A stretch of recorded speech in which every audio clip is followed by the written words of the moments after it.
Hello everyone, this is EGWwrites, the author and creator and voice of Lady Eilean. This audiobook video is a companion piece to the novel Lady Eilean, which is available to read for free at wattpad.com.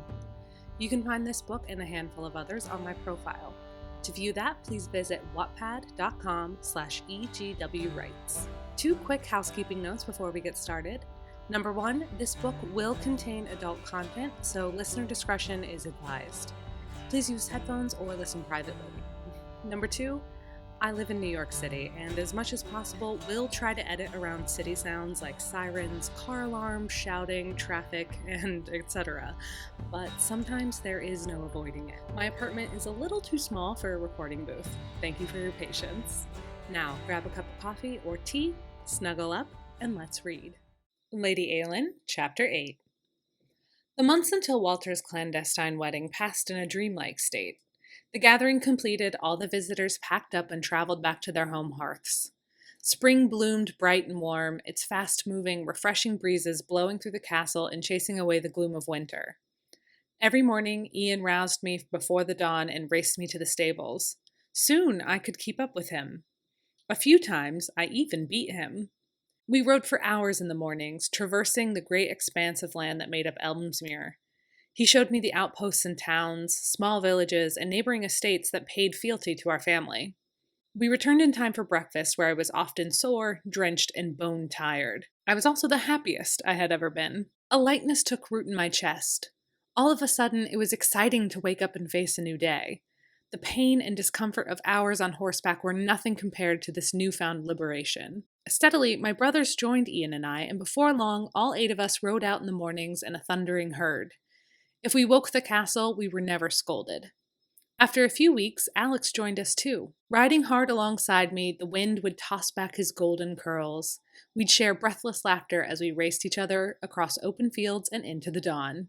After breakfast, Ian led me through an exacting routine of education. He taught me to read and balance ledgers, quizzed me on the market rate of seed corn, and ensured I understood basic medicine and healing.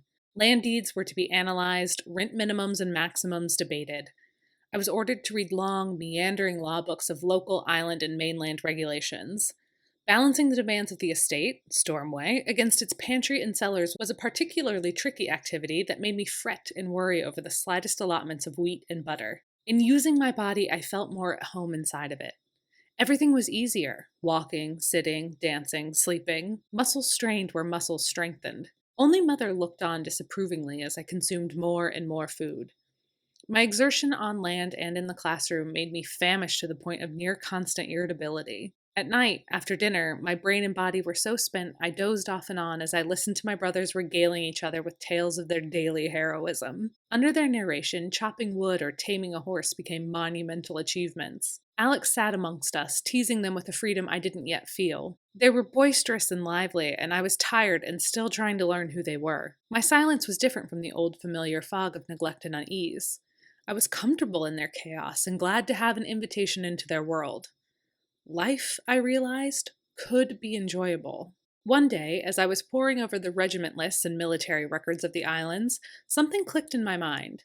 I found the courage to ask Ian once again why he had been so adamant in taking over my education. It was partially a ruse to buy myself a moment's rest from study. My eyes were dry and blurring the regimental colors of each house into a mess of colors and regalia. Ian frowned and nodded.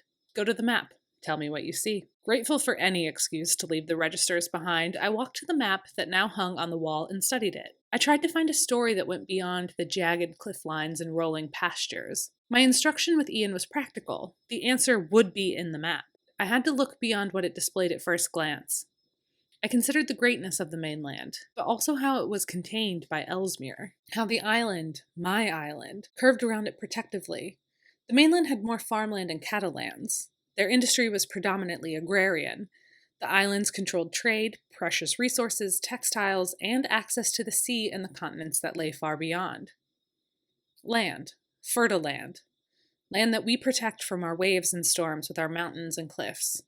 Land that could feed and provide for all of us, all within reach, a short boat ride away. Good, Ian said. What else? I bit my lip. I don't know. A tiny point of the southern shore that you and Rupert will squabble over when Father passes along his inheritance? Ian laughed. And what of his daughter? What of her? I grumbled, crossing my arms. There wasn't a parcel of land allotted to me. There never would be, as my primary purpose would be to leave Elmsmere. She gets nothing. You still don't see it, Ian said quietly. See what? I asked, turning to look at him with an arched brow. What I was trying to tell you at Walter's Standing. Ian stood and walked toward me. Casually, he leaned against the desk and watched me closely. You're old enough to have been introduced with the ladies at Walter's Standing. John, the twins, myself, hell, all of us boys are old enough to be wed. We should be married, but we aren't. Why? The question took me back, and I shook my head. It was strange that John, the eldest and nearly 30, should not have a wife. Even Robert, the next youngest to me, was 21, more than old enough to choose a bride. I don't understand. Maybe my hunch is wrong, but we, all of us, are the most important bargaining chip Father has. The skin on my arms and neck prickled. I had always known it, of course. Somewhere, deep in my soul, I accepted that I was nothing more than a commodity, that my family would stop at nothing to get the highest return on my value. But to hear someone else voice that suspicion and apply it not only to me, but all of us, was chilling. Ian looked at the map and explained, Father has been building an army. We've always kept troops, but what he's been doing for the past year is something else. He's tripled the forces of Elmsmere. An enormous amount of money has gone into the development and training of these new soldiers. I think he wishes to invade the mainland and take sizable territories for his own. I shivered. Why? Money? Power? To provide more food and farmland to the islands without having to go through a middleman? To avoid paying taxes? Ian shrugged. The outlying islands have refused to commit. They think the idea is madness. They demand mainland support before aligning themselves with Father's ambitions. It clicked into place. Then why not send all of you to the mainland to find wives? Why stay here? Why do that when the Laird of Stormway has a daughter who is very, very close with the Lord of the Fist? Father would welcome any of our marriages to a mainland lady, but why make the effort when he could sink his claws into the largest and most important territory by encouraging a romance between two friends? Dreadful realization settled over me. I covered my slack mouth with my hand. I don't have proof, but I think Father invited Lord Leslie to the Standing in the hopes that he would make a bid for you. When it became clear that he would not arrive in time, you were kept off the stage. The air in the room seemed to thin. My vision spun. The dress, that special green dress, the whole new wardrobe. It all made sense, and it made me sick. But Alex is a mainlander. Standing isn't their custom. No. Ian turned to look at me, sympathy tugging down his mouth into a frown. But any man, regardless of nationality, must stand for an island woman if they wish to wed. It's in the laws. I swallowed, trying to piece everything together as quickly as possible. So my education, this rigorous effort to bring me up to speed, is because you think what? War is coming? My brother looked at me candidly, his eyes clear and his jaw set. I wanted to give you half a chance at survival. Whatever happens. Even if I'm completely wrong, you don't deserve to be ignorant. His gaze was too much, the feeling of his voice too heavy. Tears simmered in my eyes, and I was overwhelmed with a powerful, strange emotion. It pulled me under with a sharp tug on my ankle, and I fell into its warm, nameless abyss. My chest was tight. Thank you, I said thickly as a couple of tears fell. I cleared my throat and swiped at my cheeks. Ian nodded, a grim smile etched across his face. He bowed and said, You are most welcome, sister. Do you think Alex knows? I asked. I have not heard of Lord Leslie's involvement in any of the meetings. I believe him to be entirely innocent. I know it's only a guess, but we still have to tell him, don't we? Ian bit the inside of his cheek and shook his head. I like the lad. I always have. He's as much a brother to me as the rest of them.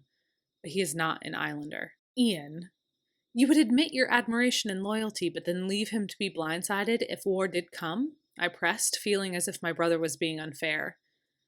Do what you think is best, Eilean. Ian caught me in an intense stare. Never forget you are your own master. It felt like a challenge, some kind of test. My conversation with Ian did little to give me ease. My feelings of anxiety and suspicion were so high that I could barely pick at my dinner, despite being agonizingly hungry. I'm glad to see you've reined in your appetite to a more womanly degree, Eilean. Mother cooed at me from the parents' table. I scowled back, but did not apologize or cower. It was my most open rebellion ever. Mother frowned in disapproval but returned her attention to her own plate. That night, I tossed and turned and was so uncomfortable in my quest to get some sleep that I gave up entirely. Something had to be done. I threw on a dressing gown and slippers and stomped through the castle toward Alex's chambers. I did not knock before entering. He jumped when I stormed through the door. "Why are you here?" I demanded, my temper high. Alex sat down the book he was reading and looked at me with wide eyes. "What are you talking about?" His calm befuddlement was the height of guilt in my eyes, and it did little to put me at ease. I had to know, so I pressed. "For the standing, why did you show up here? What did my father promise you?" "Do you want to sit down?"